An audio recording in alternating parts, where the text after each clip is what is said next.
पूरी दुनिया एक ही सवाल कर रही है कि क्या मोहम्मद रिजवान लोहे के बने हुए हैं। एक दिन पहले ये शख्स आईसीयू में होता है और अगले ही दिन मैदान में और लड़ जाता है वर्ल्ड कप सेमीफाइनल में ऑस्ट्रेलिया से। और एशिया कप में इंडिया के खिलाफ भी यही हुआ, बल्कि इससे भी ज्यादा। मोहम्मद रिजवान का घुटना इस कदर जख्मी हुआ कि बस वो दर्द से चिल्लाने लगे। डॉक्टर्स भागे भागे आए, जो इलाज हो सकता था किया और कहा कि नहीं भाई नहीं, तुम्हें तो ग्राउंड से बाहर ही आना पड़ेगा ताकि प्रॉपर ट्रीटमेंट हो सके तुम्हारा। पर रिजवान नहीं माने। उन्होंने कहा कि जो फर्स्ट एड देनी है यहीं दे दो, मैं नहीं जाने वाला ग्राउंड से बाहर। और फिर उन्होंने कीपिंग जारी रखी। मगर इसके बावजूद मुखालिफिन खुशियां मनाने लगे कि पाकिस्तान का ओपनर फारिग हो गया, अब ये बैटिंग नहीं कर सकेगा और छूट गई जान टॉप क्लास बैटर से, अब नहीं जीत सकता पाकिस्तान। मगर ये क्या, मोहम्मद रिजवान ने अपनी तकलीफ को लात मारी और आ गए मैदान में खेलने। मगर कैसे? तो जनाब, इसकी वजह है इस अजीम प्लेयर का अल्लाह ताला पर बेइंतहा ईमान और पुख्ता यकीन। उसे पता था कि कोशिश उसका काम है और मदद अल्लाह ताला का। और फिर परवरदिगार ने उसकी मदद की और रिजवान ने इंडिया के खिलाफ क्रूशल मैच जितवा डाला पाकिस्तान को। मगर क्या आप जानते हैं कि मैच के बाद रिजवान के साथ क्या हुआ?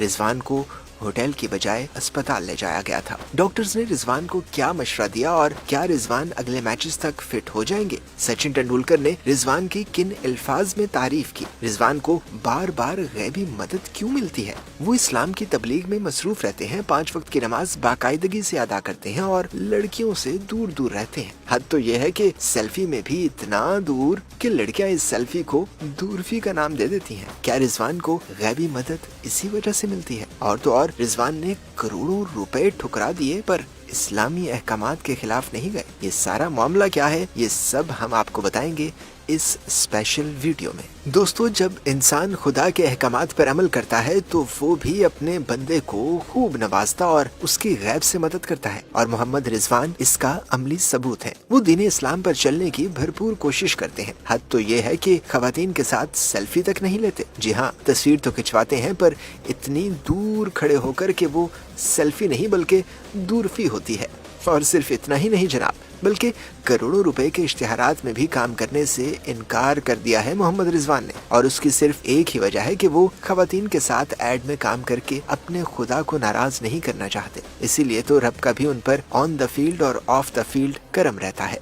इंडिया से टाकरे में इंजरी के बावजूद रिजवान उठे भागे, कीपिंग की, दर्द अरूज पर था। लग रहा था कि रिजवान चल भी नहीं सकते, फिर भी लड़े। इनिंग्स मुकम्मल हुई और फिर सबने देखा कि वो आए, बैटिंग की और ऐसी इनिंग्स खेली जो जमानों तक याद रखी जाएगी। कप्तान आउट हुआ, रिजवान खड़ा रहा, फखर गया, नवाज गया, मगर रिजवान थे कि सीसा पलाई दीवार की तरह जमे रहे।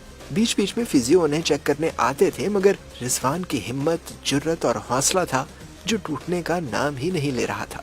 कमेंटेटर्स कहते रहे कि ये क्या प्लेयर है जो इंजर्ड है मगर चेहरे पर मुस्कान है। भाग भी ऐसे रहा है जैसे इससे फिट प्लेयर कोई और है ही नहीं। रिजवान ने दिखा दिया कि उनकी मिसाल इस जंगजू की तरह है जो मैदान जंग में जख्मों से चूर होता है मगर हथियार नहीं डालता। इसीलिए तो शाहीन शाह अफरीदी ने भी उन्हें सुपरमैन और क्रिकेट की दुनिया का बेहतरीन प्लेयर करार दिया। और तो और इंडियन क्रिकेट के भगवान कहलाए जाने वाले सुपरस्टार सचिन तेंदुलकर ने भी कहा कि रिजवान की नवाज के साथ पार्टनरशिप ने इंडिया को हरा दिया। वही टर्निंग पॉइंट था। पिछले T20 वर्ल्ड कप में भी रिजवान के साथ ऐसा ही हुआ था। उन्हें आईसीयू में दाखिल कर दिया गया था। डॉक्टर्स ने आराम का मशवरा दिया मगर वहाँ भी रिजवान नहीं माने। कहा कि कुछ भी करो, मुझे खेलने से ना रोको। ये जज्बा देखकर तो खुद उनके डॉक्टर्स भी हैरान हो गए थे। खैर, इंडिया के खिलाफ मोहम्मद रिजवान ने 71 रन की जिम्मेदाराना इनिंग्स खेली। वो आउट होने के बाद भी ड्रेसिंग रूम में रहे और एक एक गेंद पर टीम को सपोर्ट करते रहे। जब मैच जीता तो रिजवान को होटल के बजाय डायरेक्ट हॉस्पिटल मुंतकिल किया गया, जहां उनका MRI स्कैन हुआ। रिपोर्ट अभी नहीं आई। जराये के मुताबिक अभी रिजवान को रिपोर्ट आने तक आराम का मशवरा दिया गया है। क्रिकेट फैंस से अपील है कि वो रिजवान की जल्द और मुकम्मल सेहतयाबी के लिए स्पेशल दुआ करें।